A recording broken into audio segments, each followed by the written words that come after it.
ಜೀವನದಲ್ಲಿ ಪ್ರತಿಯೊಬ್ಬರಿಗೂ ಕೂಡ ಅವರದೇ ಆದ ಒಂದು ಟ್ಯಾಲೆಂಟ್ ಇರ್ತದೆ. ಪ್ರತಿಯೊಬ್ಬರು ಕೂಡ ಅವರವರದೇ ಒಂದು ವಿಶೇಷತೆಯನ್ನು ಹೊಂದಿರ್ತಾರೆ.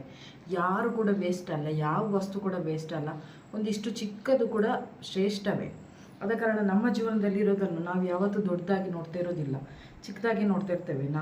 ನಮ್ಮ ಜೀವನವನ್ನು ನಾವು ದೊಡ್ಡದಾಗಿ ನೋಡಿದರೆ ಬೇರೆಯವರಿಗೆ ಕಂಪೇರ್ ಮಾಡಿ ನೋಡ್ತೇವೆ. ಹೇಗೆ ಗೊತ್ತುಂಟ, ಅಂದರೆ ಬೇರೆಯವರಲ್ಲಿರೋ ಒಳ್ಳೆಯದನ್ನು ನೋಡ್ತೇವೆ, ಆದರೆ ಅವರ ಜೀವನದಲ್ಲಿರುವ ಕಷ್ಟ ನೋವು ಅದನ್ನು ನೋಡೋದಿಲ್ಲ.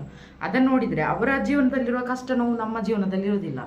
ಅದೇ ನಮ್ಮ ಜೀವನದಲ್ಲಿರುವ ಕಷ್ಟ ನೋವು ಅವರ ಜೀವನದಲ್ಲಿರೋದಿಲ್ಲ. ಅಂದರೆ ನಾವು ಬೇರೆಯವರದ್ರಲ್ಲಿ ಖಾಲಿ ಅವರು ಎಷ್ಟು ಸುಖವಾಗಿದ್ದಾರೆ, ಎಷ್ಟು ಜೀವನ ಚೆನ್ನಾಗಿದೆ ಅಂತ ಮಾತ್ರ ನೋಡಿದರೆ ನಮಗೆ ನಿರಾಸೆ ಆಗ್ತದೆ. ಅವರ ದುಃಖ ಸಹ ಗೊತ್ತಾದರೆ ಆಗ ನಿರಾಸೆ ಆಗುವುದಿಲ್ಲ.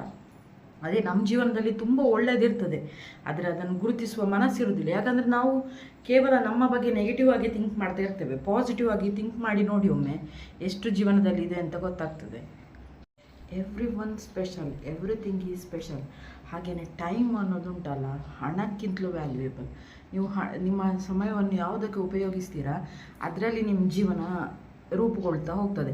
ಅದು ಯಾವುದಾದ್ರೂ ಸರಿ, ನಿಮ್ಮ ಟ್ಯಾಲೆಂಟ್ ಯಾವುದ್ರಲ್ಲಿದೆ ಅಥವಾ ನಿಮಗೆ ಯಾವುದರಲ್ಲಿ ಇಂಟ್ರೆಸ್ಟ್ ಇದೆ ಅದಕ್ಕೆ ಟೈಮ್ ಕೊಡ್ತಾ ಹೋದಾಗೆ ಹಾಗೆ ನಿಮ್ಮ ಜೀವನ ಇರ್ತದೆ. ನೀವು ಸೋಮಾರಿತನದಿಂದ ಜೀವನ ಕಳೆದರೆ ನಿಮ್ಮ ಜೀವನದಲ್ಲಿ ಏನೂ ಇರೋದಿಲ್ಲ. ನೀವು ಎಷ್ಟೆಷ್ಟು ಜೀವನವನ್ನು ಅಂದರೆ ಬ್ಯೂಟಿಫುಲ್ ಮಾಡಲಿಕ್ಕೆ, ಚೆನ್ನಾಗಿ ಮಾಡಲಿಕ್ಕೆ, ನಾನು ತುಂಬ ಇಂಪ್ರೂವ್ ಆಗಬೇಕು ಅಂತ ನೋಡ್ತಾ ಹೋಗ್ತೀರಾ, ಅಷ್ಟು ಜೀವನ ಚೆನ್ನಾಗಿರ್ತದೆ. ಏನು ಮಾಡದಿದ್ದರೆ ಏನೂ ಇರೋದಿಲ್ಲ. ಟೈಮ್ ಎಲ್ಲರಿಗೂ ಒಂದೇ ಟೈಮ್ ಇರೋದಿಲ್ಲ. ಒಬ್ಬೊಬ್ಬರ ಆಯುಷ್ಯ ಒಂದೊಂದು ರೀತಿ ಇರ್ತದೆ.